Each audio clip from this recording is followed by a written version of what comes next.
आपका मन तब भी महसूस कर सकता है जब कोई आपको देख रहा हो। उन दिनों राजस्थान भर में राज्य स्तरीय चुनाव हो रहे थे। मेरी पत्नी सरकारी सेवा में एक उच्च अधिकारी थी और चुनाव के दौरान उसकी जिम्मेदारियां काफी ज्यादा थीं।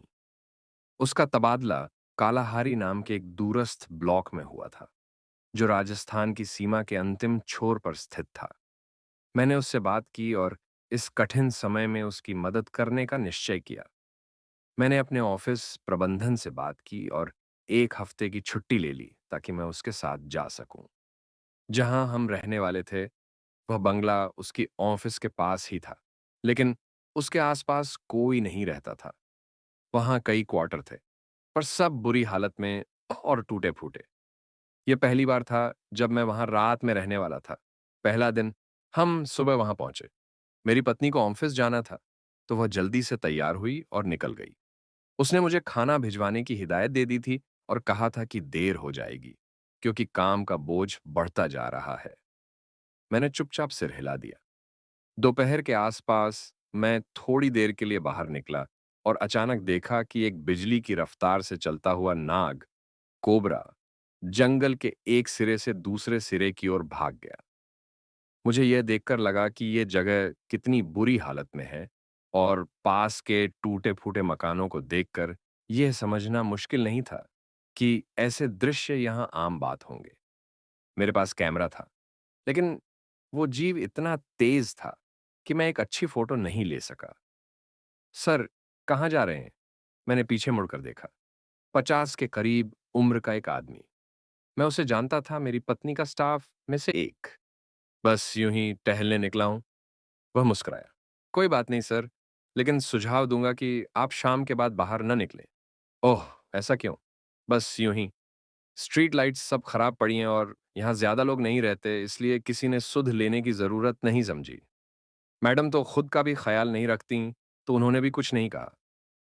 हम मैं बंगले के अंदर चला गया और कमरों का जायजा लेने लगा। कमरे अच्छी तरह से मेंटेन थे, लेकिन यह साफ था कि निर्माण काफी पुराना था।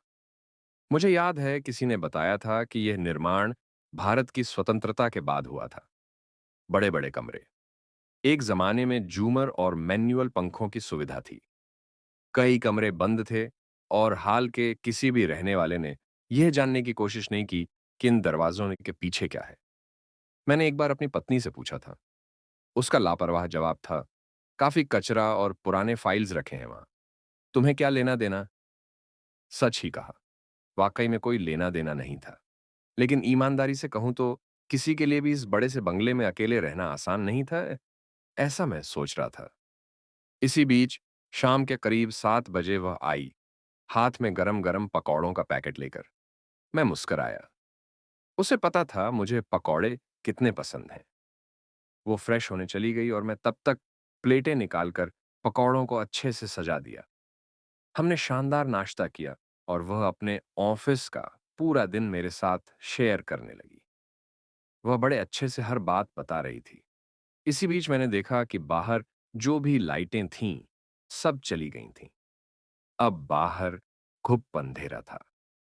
इस विशाल बंगले में बस हम दोनों। सुनने में तो यह रोमांटिक लग रहा था, लेकिन अंदर ही अंदर एक अजीब सा एहसास हो रहा था। एक डरावनी सी चुप्पी का एहसास। तुम यहां कैसे रह लेती हो? मैं नहीं रहती, वह हंसते हुए बोली।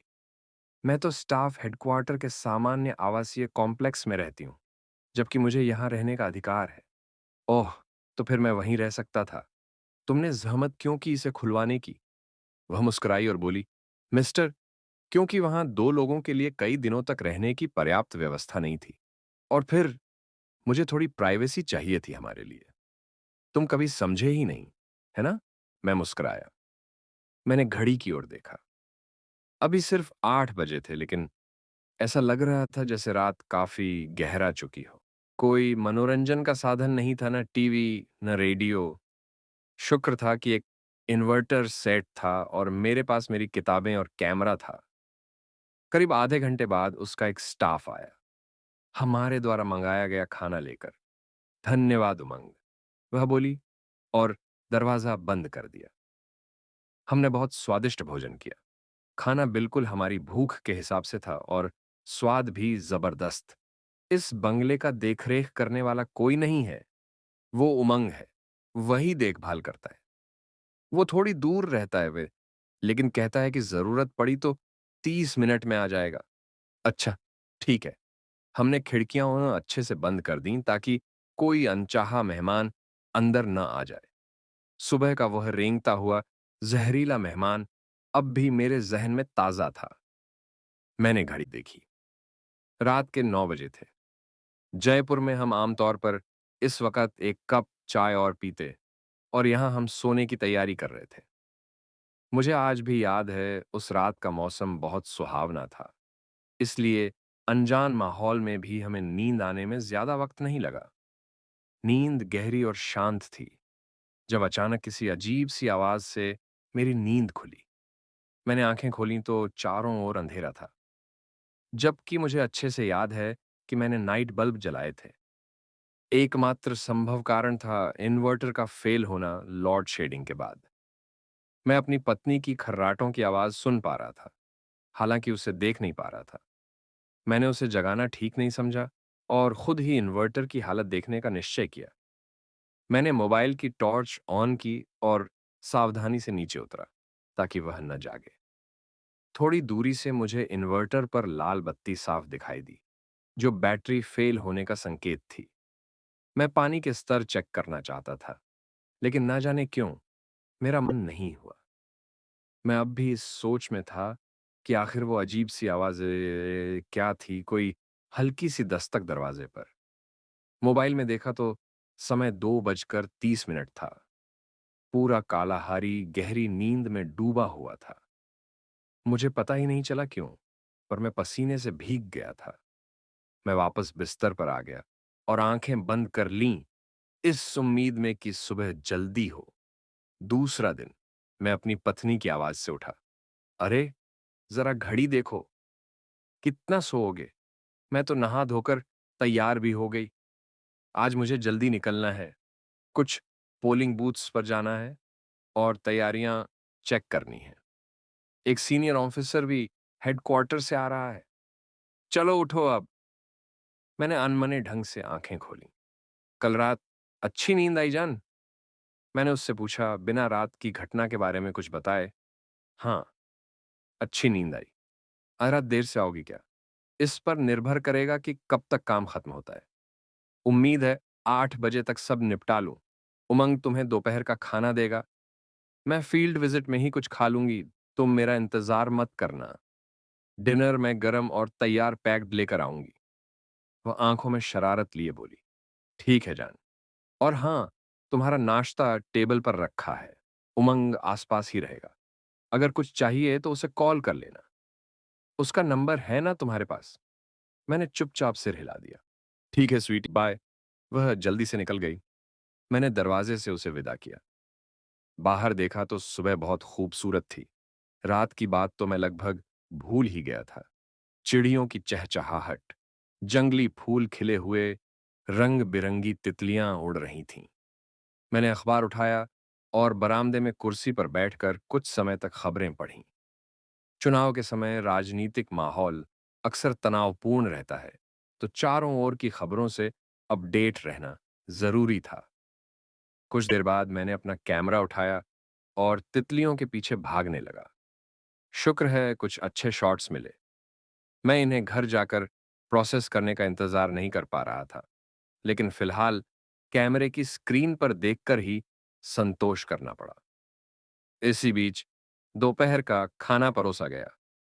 उमंग ने आज खुद मेरे लिए खाना बनाया था और कहना पड़ेगा, वह अच्छा कुक है। मैं मारवाड़ी हूं और तीखा खाना बहुत पसंद करता हूं, और उसने तो मानो दिल जीत लिया। मेरी पत्नी ने एक बार कॉल किया ये चेक करने कि सब कुछ ठीक है या नहीं, तो मैंने उमंग की कुकिंग को 10 में से 10 नंबर दिए और वह जोर से हंसी। आह, तुम तो हमेशा छोटी-छोटी बातों में खुश हो जाते हो। नहीं जान, मैं सीरियस हूं। दोपहर के बाद मैंने थोड़ी नींद ली। कुछ खास नहीं हुआ। जब जागा तो शाम हो चुकी थी, और तभी मुझे याद आया, इन्वर्टर। ओह!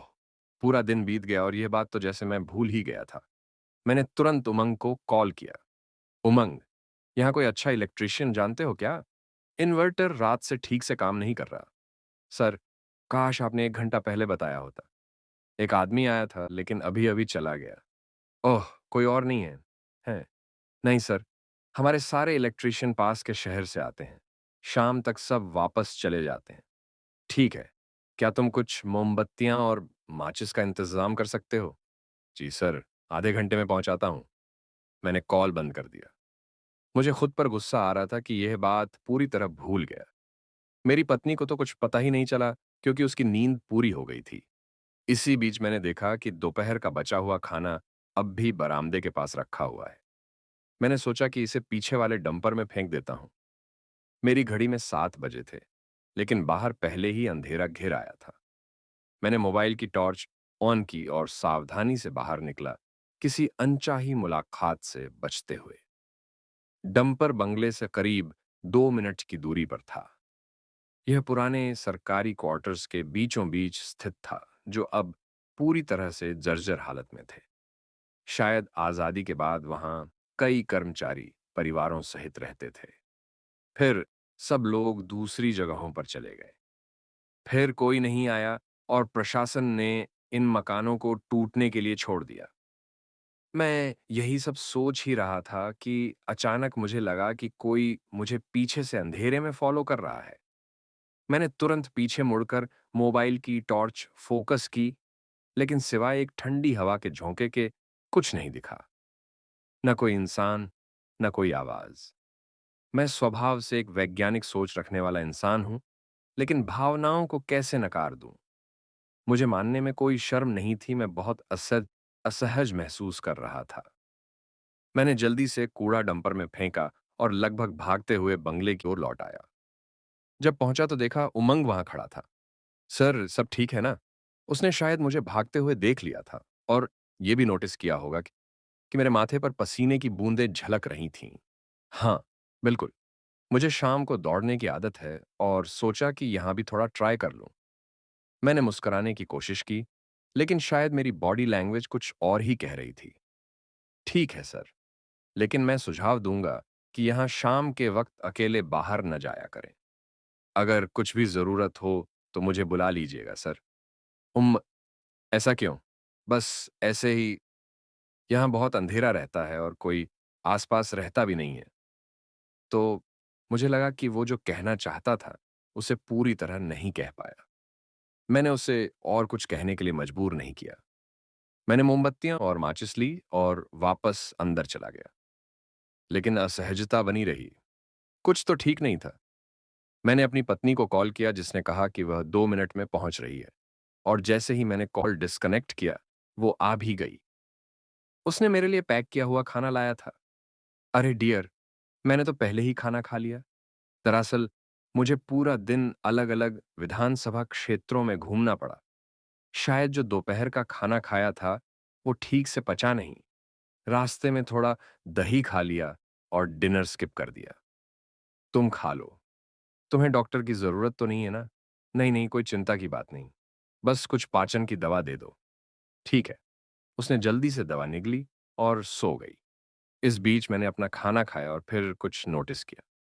पिछली रात मैंने सारी खिड़कियां बंद की थीं, आनंद में, लेकिन कोने की एक खिड़की अब खुली हुई थी। मुझे याद नहीं आ रहा था कि सुबह मैंने उसे खोला था या नहीं, लेकिन मैंने इसे ज्यादा अहमियत नहीं दी। मुझे अपनी याददाश्त पर ज्यादा भरोसा नहीं था। मैंने खिड़की बंद की और अजीब सी ठंडी हवा के झोंके को नजरअंदाज करने की कोशिश की। उस खिड़की से डंपर और जर्जर क्वार्टर्स का हिस्सा भी दिख रहा था। मैंने खिड़की बंद की और खुद को कायर कहकर चुप हो गया। मैं जैसे ही कमरे की ओर वापस जा रहा था, बिजली फिर से चली गई, और संयोग से मैंने टॉर्च साथ नहीं ली थी और मोमबत्तियां भी पास में नहीं थीं। मेरी पत्नी की नींद खुल गई थी और मैंने उसकी आवाज सुनी। वत्सल, वत्सल, तुम कहाँ हो? मैं आ रहा हूं। मैं जल्दी-जल्दी वापस जाने लगा, क्योंकि पहली बार ऐसा लगा जैसे उस बंगले में कोई और भी है जो मुझे देख रहा है।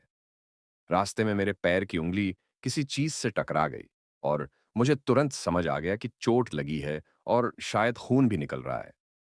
खैर, मैं वापस पहुंचा और किसी तरह मोमबत्तियां जला सका। मेरी पत्नी ने पहली बार ऐसा कुछ कहा जिससे मैं अंदर तक हिल गया। तुम कब बिस्तर से उठे थे? मुझे तो लग रहा था कि मैं तब तक तुम्हें गले लगाए थी जब तक दूसरे कमरे से आवाज नहीं आई। मैं तो आधे घंटे से यहां नहीं था। तो फिर जिसे मैं गले लगा रही थी वो कौन था? क्या? मतलब जब मैं यहां नहीं था तब भी तुम मुझे गले लगाए थी? अरे वत्सल, मेरा वो मतलब नहीं था। मेरा मतलब है कि मैं तो सो रही थी ना। शायद मेरे समय का अंदाजा थोड़ा गलत हो गया। इसी बीच उसने देखा कि मैं अपने पैर की चोट देख रहा था। अरे, खून बह रहा है। हाँ, चिंता मत करो। शायद किसी फर्नीचर से टकरा गया। अंधेरा था तो दिखा नहीं। इसी बीच बिजली वापस आ गई और उसने समय लेकर मेरी चोट की अच्छे से पट्टी की। धन्यवाद डियर। वैसे ये पहली बार है जब तुम यहाँ मेरे साथ रह रही हो या पहले भी कभी आई हो? हम सच कहूँ तो जब मैंने पहली बार जॉइन किया था तब एक रात यहाँ रुकी थी। तो सच-सच बताओ, जो वजहें तुमने मुझे पहले बताई थीं, उनके अलावा भी कोई और वजह थी कि तुमने यहाँ दोबारा कभी नहीं रुका? वो अचानक एक पल के लिए चुप हो गई। फिर धीरे से बोली, "वत्सल, तुम जानते हो ना कि मैं बहुत बहादुर और साहसी तो नहीं हूँ। मतलब मैं सोचती हूँ कि मैं हूँ, लेकिन अंदर से मैं नहीं हूँ। उस एक रात जब मैं यहाँ अकेली रुकी थी, मुझे एक पल की भी नींद नहीं आई। ओह! हाँ, इसलिए मैंने ये प्रतिष्ठित आवास छोड़ दिया और स्टाफ रेजिडेंशियल कॉम्प्लेक्स में रहने लगी और हम बाकी रात बातें करते रहे। इस बीच मुझे पता चला कि अगला दिन उसकी ड्यूटी का बहुत लंबा दिन होगा, क्योंकि उसे यह देखना था कि सभी ईवीएम मशीनें ठीक से सील की गई हैं और उन्हें पर्याप्त सुरक्षा के साथ रवाना किया गया है। मुझे यह भी पता चला कि इसमें पूरी रात लग सकती है, जिसका मतलब था कि अगली रात मुझे बिल्कुल अकेले रहना पड़ेगा। दिन 3 डी डे। ये अब तक की हर सुबह की तरह ये सुबह भी बेहद खूबसूरत थी। इस हिस्से की प्रकृति इतनी मोहक थी कि जो कुछ पिछली रात हुआ था, मैं पल में भूल गया। वो जल्दी निकल गई और पूरे दिन से लेकर रात तक के खाने की व्यवस्था करके गई थी। उमंग को इन्वर्टर ठीक करवाने के लिए कहा गया था। वो इलेक्ट्रीशियन ढूंढने चला गया। मैंने दिन का ज्यादातर समय पढ़ने और थोड़ा बहुत लिखने में बिताया। मतलब इतनी सुंदर प्राकृतिक प्रेरणा मिल रही थी, उसका तो सम्मान करना बनता था। कभी-कभी मैंने अपने कैमरे से कुछ बेहद खूबसूरत तस्वीरें भी क्लिक की। मैंने अपने मोबाइल में पहले से सेव किए गानों को भी सुना।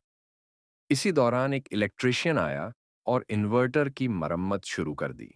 अचानक उसने बड़ी ही सामान्य सी आवाज में पूछा, "सर, आप और मैडम कब से यहाँ रह रहे हो?"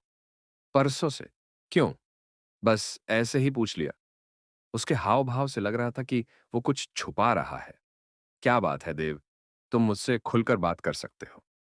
"नहीं सर, दरअसल यहाँ के लोकल लोग कहते हैं कि..." और तभी वो चुप हो गया। मैंने ऊपर देखा तो समझ गया कि पास खड़े उमंग ने उसे चुप रहने का इशारा किया था। "उमंग, क्या बात है?" "कुछ नहीं सर, यहाँ के ज्यादातर लोकल अनपढ़ हैं और अंधविश्वास से भरे हुए हैं। आप चिंता मत कीजिए।" फिर देव की ओर मुड़ते हुए उसने कहा, "कितना टाइम लगेगा? काम कर, बातें कम कर, समझा?" "हाँ, हाँ," देव बोला और फिर से काम में लग गया। मैंने एक बात समझ ली थी। आज की रात के बाद मैं किसी भी हाल में यहाँ नहीं रहने वाला और अपनी पत्नी को भी मनाकर कहीं और शिफ्ट करूंगा। मुझे ना बंगले की परवाह थी, ना वन बेडरूम स्टूडियो की। मुझे बस शांति और अच्छी नींद चाहिए थी। मैंने ये बात अब भी अपने मन में ही रखी और तय किया कि पत्नी को तब बताऊंगा जब वो वापस आएगी या कहें सुबह होगी। उफ! अच्छा महसूस नहीं हो रहा था। उसके साथ तो फिर भी ठीक था, लेकिन अकेले? मैं मानने में ज़रा भी हिचक नहीं कर रहा था कि मैं कोई बहुत बहादुर इंसान नहीं हूँ। इस बीच देव का काम खत्म हुआ और मुझे राहत मिली कि कम से कम आज रात अंधेरे से तो नहीं जूझना पड़े। मैंने खुद इन्वर्टर की कनेक्शन डबल चेक किए और बैकअप और फेलओवर की टेस्टिंग भी की। बाकी दिन बिना किसी घटना के बीत गया, पहले जैसे ही। समय पर खाना खाया। डिनर के बाद सोचा थोड़ा झपकी ले लूं। मैंने अपनी पत्नी को कॉल किया। वहां किसी अफसर की जोर से बोलने की आवाजें आ रही थीं तो समझ गया कि वो बिजी है। उसने कहा कि मैं सो जाऊं और वो सुबह जल्दी लौट आएगी। मैंने नींद की कोशिश की और बिस्तर पर चला गया। सारे लाइट्स ऑन थे, सारी खिड़कियां अच्छी तरह बंद थीं और इन्वर्टर भी ठीक से चल रहा था। तो मुझे लगा जैसे मेरी बहादुरी लौट आई हो। शायद 15 मिनट ही हुए थे कि मुझे ऐसा लगा कि कमरे में 4 लोग हैं। मैं पक्का नहीं कह सकता कि मैं सपना देख रहा था या सच था। वे आपस में तेज आवाज में बात कर रहे थे। अचानक उन्होंने बिस्तर के चारों कोनों से पकड़कर मुझे बिस्तर समेत उठाने की कोशिश की। मैं डर गया और पूछा, कौन हो तुम लोग और यहाँ क्या कर रहे हो? तुम क्या कह रहे हो? हम तो बहुत समय से यहाँ रहते हैं। तुम कौन हो? देखो दोस्तों, मैं यहाँ बस एक रात के लिए आया हूँ। कल चला जाऊंगा। बस आज रात मुझे सोने दो। उन्होंने एक दूसरे की तरफ देखा, जैसे मेरी बात से सहमत नहीं हुए हों। ठीक है, तुम्हारा नाम क्या है? हर्ष, धीर, शेखर, रवि। ठीक है दोस्तों, प्लीज आज मुझे रहने दो। तुम लोग कहीं और आराम कर लो। ठीक है। तभी मेरी नींद खुल गई। चारों तरफ रोशनी थी। लोड शेडिंग तो थी, लेकिन इन्वर्टर ठीक से चल रहा था। मैंने घड़ी देखी, 1:15 रात को। अभी भी सुबह होने में काफी वक्त था।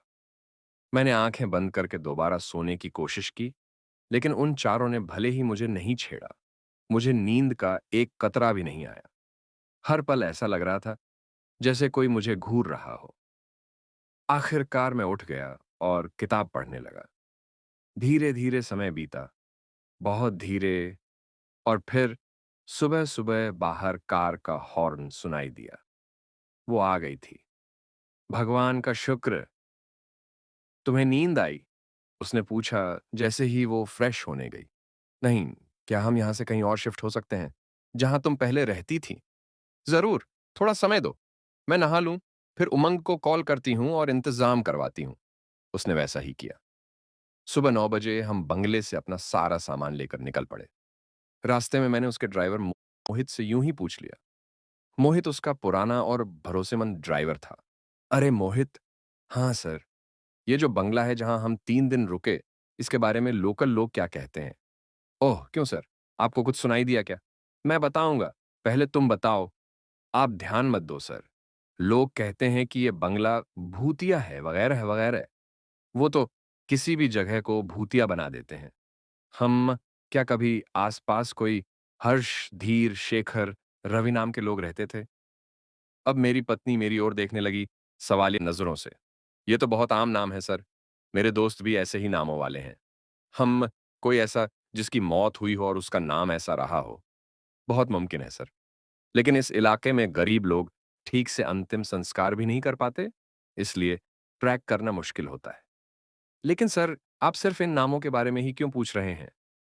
मैंने उसे अपना सपना नहीं बताया, बल्कि ऐसा जताया जैसे मैंने किसी कालाहाड़ी से जुड़ी ऐतिहासिक किताब में इन नामों को पढ़ा हो। अगले कुछ दिन मेरी पत्नी के लिए तो घटनाओं से भरे रहे, लेकिन मेरे लिए एकदम शांत। मैं खाता, सोता और जितनी चाहो उतनी फोटोग्राफी करता। मुझे उस बंगले की बिल्कुल भी याद नहीं आई।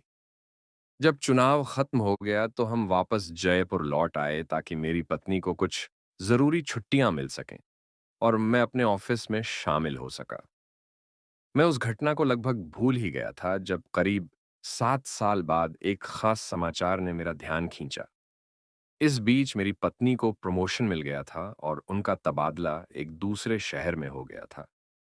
मैं उन्हें वीकेंड्स पर मिलने चला जाता या फिर वो कभी-कभी जयपुर आ जाती थी। समाचार की हेडलाइन कुछ इस प्रकार थी। सीनियर न्यायिक मजिस्ट्रेट श्री योगेश विराडिया की रहस्यमयी परिस्थितियों में मौत। कालाहारी के सरकारी बंगले में पाए गए मृत। वह महज 3 दिन पहले वहां पहुंचे थे। उनसे पहले बंगला लगभग 7 सालों से खाली पड़ा था। पुलिस मामले की जांच कर रही है और किसी भी जांच प्रगति पर चुप्पी साधे हुए है। मैं कुछ क्षणों के लिए स्तब्ध रह गया। जब थोड़ा संभला तो बस यही दुआ की कि इस बार अगर कोई अपराधी हो तो वह इंसान ही हो।